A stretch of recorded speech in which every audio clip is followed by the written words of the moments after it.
ভাত খাইয়া মোটা হইছো মাংসে খোটা দেয়, এখন থাইকা খাইবা আলু কম্প কিছু ব্যয়। ভাইজান গো এখন চালের দাম বেশি, চালের বদল আলু খাইলে শক্ত হইতো বেশি। ভাইজান গো মাঝে মাঝে মরিচ দেখি মরিচ চিকার মতো, চিনি রে আর চিনি না তো আগে চিনছি যত।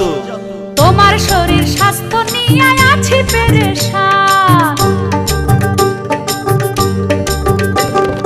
তোমার শরীর স্বাস্থ্য নিয়ে আছি পেরেশান। সবাই জিগায় চাল তুমি পাওরে কোন দোকান। ভাইজান গো এখন চালের দাম বেশি, চালের বদল আলু খাইলে শক্ত হইতো বেশি। ভাইজান গো লাইট ফ্যান চলে না রে, কলে নাই পানি, গ্যাস নিয়ে জীবন শেষ, পড়ছে টানা টানি।